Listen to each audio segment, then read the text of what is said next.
السلام عليكم ورحمة الله وبركاته. الحمد لله رب العالمين. اللهم صل على سيدنا محمد وعلى آله وصحبه أجمعين. അൽ-അസ്വദ് വിശദീകരിക്കുന്നു, അബ്ദുള്ള അസ്മാ ബിന്ത് അബൂബക്കർ റളിയല്ലാഹു അൻഹുമായുടെ അടിമ എന്നോട് പറഞ്ഞതായിട്ട് അദ്ദേഹം അസ്മാ പറയുന്നത് കേൾക്കുമായിരുന്നു. അദ്ദേഹം അസ്മാ പറയുന്നത് കേട്ടിട്ടുണ്ട്. എപ്പോഴൊക്കെ അവർ അൽ ഹജൂൻ കൂടെ കടന്നു പോയിട്ടുണ്ടോ അപ്പോഴൊക്കെ പറയുമായിരുന്നു, അള്ളാഹു അവൻ്റെ റസൂൽ മുഹമ്മദ് സല്ലല്ലാഹു അലൈഹി വസല്ലമയെ അനുഗ്രഹിക്കട്ടെ. ഒരിക്കൽ ഞങ്ങൾ അദ്ദേഹത്തോടൊപ്പം ഇവിടെ മൃഗത്തിൻ്റെ പുറത്തുനിന്ന് താഴെ ഇറങ്ങി. ആ സമയത്ത് ഞങ്ങൾ വളരെ ചെറിയ ലഗേജ് ഉണ്ടായിരുന്നുള്ളൂ. കുറച്ച് ബാഗും സഞ്ചിയൊക്കെ ആയിട്ടാണ് യാത്ര ചെയ്തിരുന്നത്. വളരെ കുറച്ച്. ഞങ്ങളുടെ കൂടെ കുറച്ച് മൃഗങ്ങളെ ഉണ്ടായിരുന്നുള്ളൂ യാത്രയ്ക്ക് വേണ്ടിയിട്ട്. വളരെ കുറച്ച് ആഹാരവും മാത്രമേ ഉണ്ടായിരുന്നുള്ളൂ. ഞാനും എൻ്റെ സഹോദരി ആയിഷയും അസുബൈറും പിന്നെ ഇന്ന ആളുകളും ഉംറ ചെയ്തു. ഞങ്ങൾ കഅബയുടെ മുകളിൽ കൂടെ കൈ തലോടി, അതായത് രണ്ട് മൂലകളിൽ തൊടുന്നതും ഹജറുൽ അസ്വദിനെ തൊടുന്നതൊക്കെ ആയിരിക്കും ഉദ്ദേശിക്കുന്നത്. എന്നിട്ട് കഅബയ്ക്ക് ചുറ്റും തവാഫ് ചെയ്തു. അസ്സഫ അൽ മർവയുടെ ഇടയിലും ചെയ്തു. ഞങ്ങൾ ഇഹ്റാം അഴിച്ചു. എന്നിട്ട് ഞങ്ങൾ ഹജ്ജിന് വേണ്ടിയിട്ടുള്ള ഇഹ്റാം കെട്ടി. അതേ വൈകുന്നേരം അൻ അബിൽ അസ്വദി അൻ അബ്ദുല്ലാഹ് മൗല അസ്മാ ബിന്ത് അബി ബക്കറിൻ ഹദസഹു അന്നഹു കാന യസ്മഉ അസ്മാ തഖൂലു കുല്ലമ മറത്ത് ബിൽ ഹജൂനി സ്വല്ലല്ലാഹു അലാ റസൂലിഹി മുഹമ്മദിൻ ലഖദ് നസൽനാ മഅഹു ഹാഹുനാ വനഹ്നു യൗമഇദിൻ ഖിഫാഫുൻ ഖലീലുൻ ലഹ്റുനാ ഖലീലത്തുൻ അസ്വാദുനാ ഫതമർതു അന വ ഉഖ്തി ആയിഷത്തു വസുബൈർ വഫുലാനുൻ വഫുലാൻ ഫലമ്മ മസഹ്നൽ ബൈത അഹ്ലൽനാ സുമ്മ അഹ്ലൽനാ മിനൽ അശിയ്യി ബിൽ ഹജ്ജ്. ഒരാൾ എന്താണ് പറയേണ്ടത്? ഹജ്ജിൽ നിന്നും ഉംറയിൽ നിന്നും ഗസ്വ, അതായത് യുദ്ധത്തിൽ നിന്നും തിരിച്ചു വരുമ്പോൾ മാ യഖൂലു ഇദാ റജഅ മിനൽ ഹജ്ജി അവിൽ ഉംറതി അവിൽ ഗസ്വി. അബ്ദുല്ലാഹി ഇബ്നു ഉമർ റളിയല്ലാഹു അൻഹു വിശദീകരിക്കുന്നു, അല്ലാഹുവിൻ്റെ റസൂൽ സല്ലല്ലാഹു അലൈഹി വസല്ലം എപ്പോഴൊക്കെ യുദ്ധത്തിൽ നിന്നോ ഹജ്ജിൽ നിന്നോ ഉംറയിൽ നിന്നോ തിരിച്ചു വന്നിട്ടുണ്ടോ അപ്പോഴൊക്കെ അദ്ദേഹം തക്ബീർ പറയുമായിരുന്നു, അല്ലാഹു അക്ബർ, അല്ലാഹു ഏറ്റവും വലിയവനാണ് എന്ന് 3 പ്രാവശ്യം. അവിടെയുള്ള കുന്നുകളുടെ അല്ലെങ്കിൽ ഉയർന്ന സ്ഥലങ്ങളിലെല്ലാം നിന്നുകൊണ്ട്, അപ്പോൾ വരുന്ന വഴിയിൽ തിരിച്ചു വരുമ്പോൾ ഉള്ള വലിയ കുന്ന്, അവിടെയുള്ള മുഴച്ചു നിൽക്കുന്ന സ്ഥലം, അവിടെയെല്ലാം നിന്നുകൊണ്ട് തക്ബീർ 3 പ്രാവശ്യം ചൊല്ലുമായിരുന്നു. എന്നിട്ട് അദ്ദേഹം പറയും, ലാ ഇലാഹ ഇല്ലല്ലാഹു വഹ്ദഹു ലാ ശരീക ലഹു ലഹുൽ മുൽക്കു വലഹുൽ ഹംദു വഹുവ അലാ കുല്ലി ഷൈഇൻ ഖദീർ ആയിബൂന തായിബൂന ആബിദൂന സാജിദൂന ലിറബ്ബിന ഹാമിദൂന സദഖല്ലാഹു വഅദഹു വനസറ അബ്ദഹു വഹസമൽ അഹ്സാബ വഹ്ദഹു. അതിൻ്റെ അർത്ഥം എന്ന് പറയുന്നത്, ആരാധിക്കപ്പെടാൻ മറ്റാരും അർഹനല്ല, അതായത് അള്ളാഹു അല്ലാതെ വേറെ ഇലാഹില്ല, ലാ ഇലാഹില്ലല്ലാഹ്. അവൻ ഏകനാകുന്നു, അവന് പങ്കുകാരില്ല. എല്ലാ രാജ്യങ്ങളും അല്ലെങ്കിൽ രാജാധികാരങ്ങളും അവനുള്ളതാകുന്നു. സർവസ്തുതിയും അവനാകുന്നു, അവൻ സർവശക്തനാകുന്നു. ഞങ്ങൾ തിരിച്ചു വരുന്നത് തൗബയോടെ അല്ലെങ്കിൽ പശ്ചാത്താപത്തോടെയാണ്, അല്ലെങ്കിൽ നിന്നിലേക്ക് തിരിച്ചു മടങ്ങുന്നത്, അതല്ലെങ്കിൽ ഈ ഹജ്ജ് ഉംറ ഗസ്വ ഇത് കഴിഞ്ഞിട്ട് വരുന്നത്, ആ മടക്കം ഏത് വേണമെങ്കിലും ആവാം. അല്ലാഹു ആലം.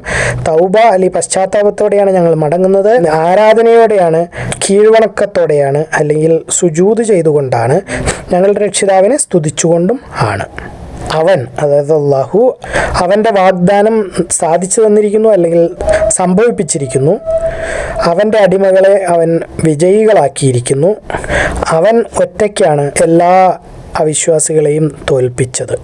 عن عبد الله بن عمر رضي الله عنهما أن رسول الله صلى الله عليه وسلم كان إذا قفل من غزو أو حج أو عمرة يكبر على كل شرف من الأرض 3 تكبيرات ثم يقول لا إله إلا الله وحده لا شريك له له الملك وله الحمد وهو على كل شيء قدير آيبون تائبون عابدون ساجدون لربنا حامدون صدق الله വഅദഹു വനസറ അബ്ദഹു വഹസമൽ അഹ്സാബ വഹ്ദഹു.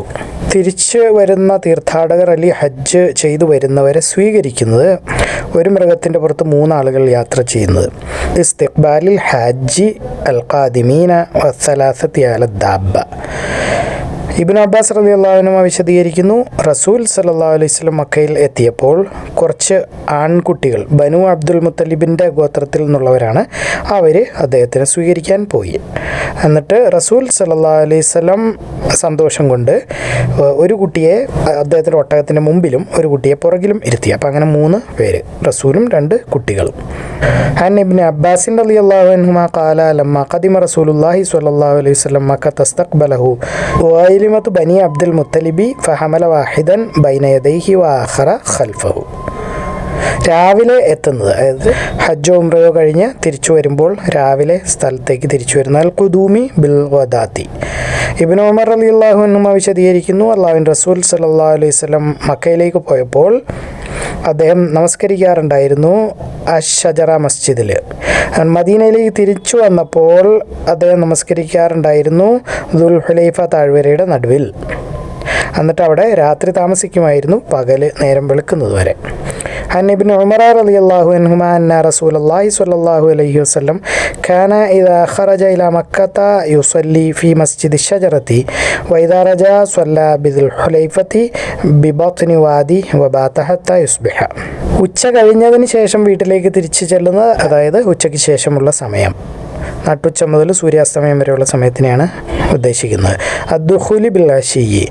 അനസ് റളിയല്ലാഹു അൻഹു വിശദീകരിക്കുന്നു, റസൂൽ സല്ലല്ലാഹു അലൈഹി വസല്ലം അദ്ദേഹത്തിൻ്റെ കുടുംബത്തിലേക്ക് ഒരിക്കലും രാത്രിയിൽ തിരിച്ചു ചെന്നിട്ടില്ല. അപ്പോൾ എന്ത് യാത്രയാണെങ്കിലും കഴിഞ്ഞു വരുമ്പോൾ പുറത്തെവിടെയിൽ നിന്നിട്ട് നേരം വെളുത്തിട്ടേ വരുള്ളൂ, അതല്ലെങ്കിൽ രാത്രിക്ക് മുമ്പ് വരും. അദ്ദേഹം സാധാരണ രീതിയിൽ രാവിലെയോ അതല്ലെങ്കിൽ ഉച്ചയ്ക്കോ എത്തുമായിരുന്നു. അനസ് റളിയല്ലാഹു അൻഹു ഖാല കാന നബിയ്യു സ്വല്ലല്ലാഹു അലൈഹി വസല്ലം യത്റുഖു അഹ്ലഹു കാന ലാ യദ്ഖുലു ഇലാ ഖുദുവതൻ ഔ അശിയ്യതൻ. ഒരാളെ അയാളുടെ വീട്ടിലേക്ക് രാത്രിയിൽ പോവാതിരിക്കുന്നത്, നാട്ടിലെത്തി, സ്വന്തം നാട്ടിലെത്തി, എന്നാലും രാത്രിയിൽ വീട്ടിലേക്ക് പോകാതിരിക്കുന്നത്. മദീനത്ത. ജാബിർ റളിയല്ലാഹു അൻഹു വിശദീകരിക്കുന്നു, റസൂൽ സല്ലല്ലാഹു അലൈഹി വസല്ലം കുടുംബത്തിലേക്ക് അല്ലെങ്കിൽ വീട്ടിലേക്ക് രാത്രിയിൽ പോകുന്നത് നിരോധിച്ചിട്ടുണ്ട്. ഒരു യാത്ര കഴിഞ്ഞു വരികയാണെങ്കിൽ രാത്രിയിൽ ചെന്ന് കയറരുത്. അൻ ജാബിറിൻ റളിയല്ലാഹു അൻഹു ഖാല നഹൻ നബിയ്യു സല്ലല്ലാഹു അലൈഹി വസല്ലം അൻ യത്റുഖ അഹ്ലഹു ലൈലൻ. ലക്ഷ്യസ്ഥാനത്തിലെത്താൻ വേണ്ടി പെണ്ണൊട്ടകത്തിനെ കുറച്ച് വേഗത്തിൽ ഓടിക്കുന്നത്, അതായത് യാത്രക്കാരൻ്റെ പട്ടണത്തിൽ എത്തി, ഇനി കുറച്ചുകൂടെ ഉള്ളൂ, അപ്പോൾ കുറച്ച് വേഗത്തിൽ പോകുന്നത്. മൻ അസ്ര നാഖത്ത ഇദാ ബലഗൽ മദീനത്ത. ഹുമൈദ് വിശദീകരിക്കുന്നു, അനസ് റളിയല്ലാഹു അൻഹു പറഞ്ഞതായിട്ട്, അല്ലാഹുവിൻ്റെ റസൂൽ സല്ലല്ലാഹു അലൈഹി വസല്ലം എപ്പോഴൊക്കെ യാത്രയിൽ നിന്ന് തിരിച്ചു വന്നിട്ടുണ്ടോ, മദീനയുടെ ഉയർന്ന സ്ഥലങ്ങൾ, അതായത് ദൂരെ നിന്ന് വരുമ്പോൾ മദീനയുടെ മലകളോ കുന്നുകളോ ഒക്കെയാണ് ഉദ്ദേശിക്കുന്നത്, അവയെല്ലാം കാണുമ്പോൾ അദ്ദേഹത്തിൻ്റെ പെണ്ണൊട്ടകത്തിനെ വേഗം ഓടിക്കുമായിരുന്നു, അല്ലെങ്കിൽ വേഗത്തിൽ ഓടിക്കുമായിരുന്നു. വേറെ ഏതെങ്കിലും മൃഗം ആണെങ്കിൽ അതിനെയും അദ്ദേഹം വേഗത്തിലാണ് ഓടിച്ചിരുന്നത്. അപ്പോൾ എന്ത് മൃഗമാണെങ്കിലും അങ്ങനെയാണ് ചെയ്യാറ്. സാധാരണ പെണ്ണോട്ടകമായിരുന്നു യാത്രയ്ക്ക് ഉപയോഗിച്ചിരുന്നത്. ഹുമൈദ് വിശദീകരിക്കുന്നു, റസൂൽ സല്ലല്ലാഹു അലൈഹി വസല്ലം പെട്ടെന്ന് യാത്ര ചെയ്യിപ്പിക്കുമായിരുന്നു, എന്താണെങ്കിലും എന്ത് മൃഗമാണെങ്കിലും അൽ മദീനയോടുള്ള സ്നേഹം കൊണ്ടാണ് അത്, പെട്ടെന്ന് മദീനയിൽ എത്താൻ വേണ്ടിയിട്ട്. അനസ് റളിയല്ലാഹു അൻഹു വിശദീകരിക്കുന്നു, മോളി പറഞ്ഞ പോലെ തന്നെ അതിൻ്റെ കൂടെ കുറച്ച് കൂട്ടിച്ചേർത്തു മദീനയുടെ മതിലുകൾ എന്ന്, അതായത് മദീനയിലെ കുന്നുകൾ അല്ലെങ്കിൽ ഉയർന്ന പ്രദേശങ്ങൾ എന്നതിന് പകരം ഈ ഹദീസിൽ അദ്ദേഹം മദീനയിലെ മതിലുകൾ എന്നാണ് പറഞ്ഞിരിക്കുന്നത്. അൽ ഹാരിസ് ഇബ്നു ഉമൈർ അനസുമായി ഈ കാര്യത്തിൽ യോജിക്കുന്നു. അത് രണ്ടുപേരും ഒരേ രീതിയിലാണ് റിപ്പോർട്ട് ചെയ്യുന്നത്. أخبرني حميد أنه سمع أنس رضي الله عنه يقول كان النبي صلى الله عليه وسلم إذا قدم من سفر وبصر درجات المدينة أوضع ناقته وإن كانت دابة حركها. قال أبو عبد الله زاد الحارث بن عمير عن حميد حركها من حجبها. عن أنس قال جدرات തബഹുൽ ഹാരിസു ഇബ്നു ഉമൈർ. അല്ലാഹു തആലയുടെ വചനം, വീടുകളിലേക്ക് നിങ്ങൾ അതിൻ്റെ ശരിയായ വാതിലുകളിലൂടെ പ്രവേശിക്കുക, അതായത് മുൻവാതിലിലൂടെ കയറുക എന്നുള്ളതായിരിക്കും ഉദ്ദേശിക്കുന്നത്. 2-ാമത്തെ സൂറത്ത് 189-ാമത്തെ ആയത്ത്. ഖൗലില്ലാഹി തആല വഅത്തുൽ ബുയൂത മിൻ അബ്വാബിഹാ. അൽ ബഖറ 189. അബൂ ഇസ്ഹാഖ് വിശദീകരിക്കുന്നു, അൽ ബറാ റളിയല്ലാഹു അൻഹു പറയുന്നത് ഞാൻ കേട്ടിട്ടുണ്ട്, ഞങ്ങളെ സംബന്ധിച്ചാണ് ഈ മോളി പറഞ്ഞ ആയത്ത് അവതരിച്ചത് എന്ന്. അൻസാരികൾ ഹജ്ജ് കഴിഞ്ഞ് വന്നു കഴിഞ്ഞാൽ അവർ പിൻവാതിലിലൂടെയായിരുന്നു ആയിരുന്നു വീട്ടിൽ കയറിയിരുന്നത്. ഒരിക്കൽ ഏതോ ഒരു അൻസാരി മുൻവാതിലിലൂടെ കയറി, അത് അദ്ദേഹത്തിന് വളരെ വിഷമമുണ്ടാക്കി എന്നാണ് ഇതിൽ പറയുന്നത്. അതുകൊണ്ട് ആണ് ഈ ആയത്ത് ഇറങ്ങിയത് എന്നും പറയുന്നു. തുടരുന്നു, ഇത് അൽ ബിർ അല്ല. അൽ ബിർ എന്ന് പറഞ്ഞാൽ ദൈവഭയം, ഭക്തി, ഇതൊക്കെയാണ് ഉദ്ദേശിക്കുന്നത്. പിന്നെ നീതി, നന്മ, വീടുകളുടെ പുറകിൽ കൂടെ കയറുക എന്നുള്ളത് അൽബിറിൽ പെട്ടതല്ല. പക്ഷെ അൽബിർ എന്ന് പറഞ്ഞാൽ അള്ളാഹുവിനെ ഭയക്കുക എന്നുള്ളതാകുന്നു. അതുകൊണ്ട് നിങ്ങൾ വീടുകളിലേക്ക് ശരിയായ വാതിലുകളിലൂടെ പ്രവേശിക്കുക. രണ്ടാമത്തെ സൂറത്ത് 189 ആയത്ത്. عن أبي إسحاق قال سمعت البراء رضي الله عنه يقول نزلت هذه الآية فينا كانت الأنصار إذا حجوا فجاءوا لم يدخلوا من قبل أبواب بيوتهم ولكن من ظهورها فجاء رجل من الأنصار فدخل من قبل بابه فكأنه عير بذلك فنزلت وليس البر بأن تأتوا البيوت من ظهورها ولكن البر من اتقى وأتوا البيوت من أبوابها. അൽ-ബഖറ 189. യാത്ര എന്ന് പറയുന്ന ഒരു പ്രത്യേക തരത്തിലുള്ള ശിക്ഷ അല്ലെങ്കിൽ കഷ്ടപ്പാട്, ബുദ്ധിമുട്ട് ആണ്. അസ്സഫറു ഖിത്അത്തും മിനൽ അദാബ്. അദാബ് എന്ന വാക്കാണ് ഉപയോഗിച്ചിരിക്കുന്നത്, അതായത് ശിക്ഷ. അതുകൊണ്ടായിരിക്കും യാത്രക്കാരൻ്റെ ദുആ സ്വീകരിക്കും എന്ന് പറയുന്നത്. അബൂ ഹുറൈറ റളിയല്ലാഹു അൻഹു വിശദീകരിക്കുന്നു, റസൂൽ സല്ലല്ലാഹു അലൈഹി വസല്ലം പറഞ്ഞു, യാത്ര എന്ന് പറയുന്നത് ഒരു തരം ശിക്ഷയാണ്. അത് മനുഷ്യനെ ആഹാരം കഴിക്കുന്നതിൽ നിന്നും, കുടിക്കുന്നതിൽ നിന്നും, ഉറക്കത്തിൽ നിന്നും, ശരിയായ രീതിയിൽ ഇവയൊക്കെ ചെയ്യുന്നതിൽ നിന്ന് തടയുന്നു. അതുകൊണ്ട് ആവശ്യം കഴിഞ്ഞു കഴിഞ്ഞാൽ, യാത്രയുടെ ആവശ്യം കഴിഞ്ഞാൽ അവൻ അവൻ്റെ കുടുംബത്തിലേക്ക് എത്രയും പെട്ടെന്ന് തിരിച്ച് പോകണം. عن أبي هريرة رضي الله عنه عن النبي صلى الله عليه وسلم قال السفر قطعة من العذاب يمنع أحدكم طعامه وشرابه ونومه فإذا قضى تهمته فليعجل إلى أهله. ഒരു യാത്രക്കാരൻ എന്താണ് ചെയ്യേണ്ടത്? അവൻ്റെ വീട്ടിൽ അവന് പെട്ടെന്ന് ചെല്ലണം എന്നുണ്ടെങ്കിൽ അൽ മുസാഫിരി ഇദാ ജദ്ദ ബിഹി സൈരി വയുഅജ്ജിലു ഇലാ അഹ്ലിഹി. സെയ്ദ് ബിൻ അസ്ലം വിശദീകരിക്കുന്നു, അദ്ദേഹത്തിൻ്റെ പിതാവ് പറഞ്ഞതായിട്ട്, ഞാൻ ഇബ്നു ഉമർ റളിയല്ലാഹു അൻഹുമായോടൊപ്പമായിരുന്നു മക്കയിലേക്കുള്ള വഴിയിൽ. എന്നിട്ട് അദ്ദേഹത്തിന് വാർത്ത കിട്ടി സഫിയ്യ ബിൻത് അബൂ ഉബൈദ് മാരകമായ രോഗത്തിൽ ആണ് എന്ന്. അപ്പോൾ അദ്ദേഹത്തിൻ്റെ സ്പീഡ് കൂട്ടി, യാത്ര ചെയ്യുന്ന വേഗത വർദ്ധിപ്പിച്ചു. മഗ്രിബ് കഴിഞ്ഞിട്ട് അസ്തമയം കഴിഞ്ഞിട്ട് ചെറിയൊരു വെളിച്ചം നിൽക്കുന്ന അവസ്ഥേനെയാണ് ഉദ്ദേശിക്കുന്നത്. അപ്പോൾ അത് കഴിഞ്ഞപ്പോൾ അദ്ദേഹം ഇറങ്ങി മഗ്രിബ് നിസ്കരിച്ചു. ഇശായും ഒരുമിച്ചാണ് നമസ്കരിച്ചത്. എന്നിട്ട് അദ്ദേഹം പറഞ്ഞു, റസൂൽ സല്ലല്ലാഹു അലൈഹി വസല്ലം പെട്ടെന്ന് യാത്ര ചെയ്യേണ്ടി വരുമ്പോൾ ഇങ്ങനെ ചെയ്യുന്നത് ഞാൻ കണ്ടിട്ടുണ്ട്. അങ്ങനെ അദ്ദേഹം മഗ്രിബ് താമസിപ്പിച്ച് നമസ്കരിക്കുകയും അത് ഇശായോടൊപ്പം കൂട്ടി ചേർത്ത് നമസ്കരിപ്പിക്കുകയും ചെയ്യുന്നത്.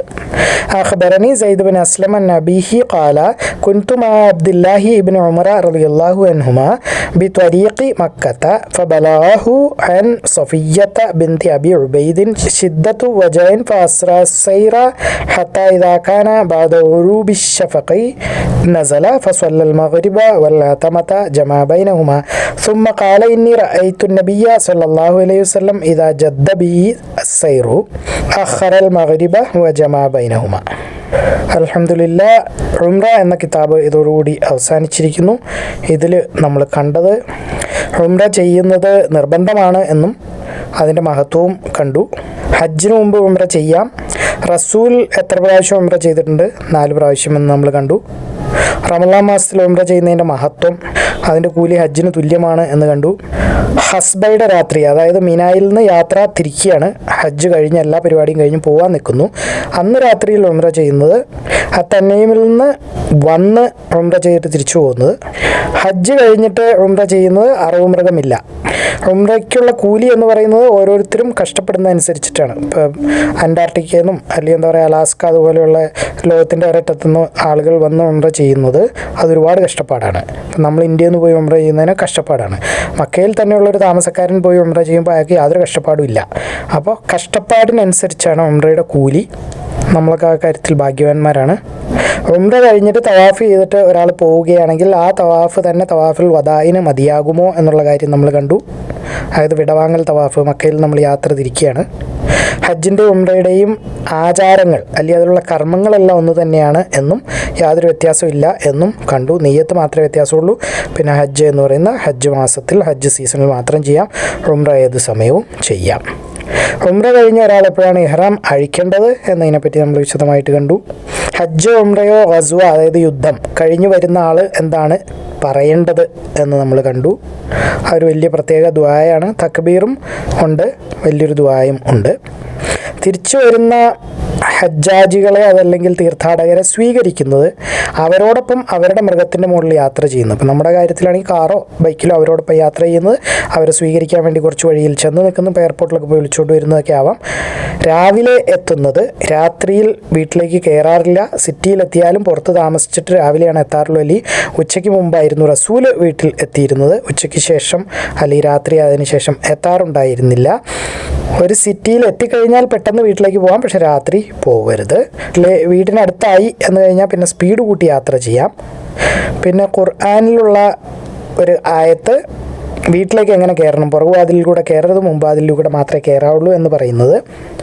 യാത്ര എന്ന് പറയുന്ന ഒരു തരം ശിക്ഷയാണ് എന്നും അതുകൊണ്ട് യാത്ര ആവശ്യം കഴിഞ്ഞാൽ പിന്നെ അത് നീട്ടരുത് എന്നും എത്ര പെട്ടെന്ന് വീട്ടിലേക്ക് തിരിച്ചു ചെല്ലണം എന്നും പറയുന്നു. ഇതിലൂടെ നമ്മൾ പഠിച്ചത് അള്ളാഹു നമ്മൾക്ക് ഉപകാരപ്രദമാക്കി തരട്ടെ. ആമീൻ. അല്ലാഹുമ്മ ഗഫിർ ലിൽ മുഅ്മിനീന വൽ മുഅ്മിനാത്ത് വൽ മുസ്ലിമീന വൽ മുസ്ലിമാത്ത്. അല്ലാഹുമ്മ അഇസ്സൽ ഇസ്ലാം വൽ മുസ്ലിമീൻ. ആമീൻ യാ റബ്ബൽ ആലമീൻ. അള്ളാഹു ആലം. അള്ളാഹു എല്ലാ കാര്യങ്ങളും ഏറ്റവും നന്നായി അറിയുന്നു. നിങ്ങളിത് കാണുക, ഖുർആൻ പഠിക്കുക, എല്ലാവരിലേക്ക് എത്തിച്ചു കൊടുക്കുക. ബാറക്കല്ലാഹു ലി വലക്കും.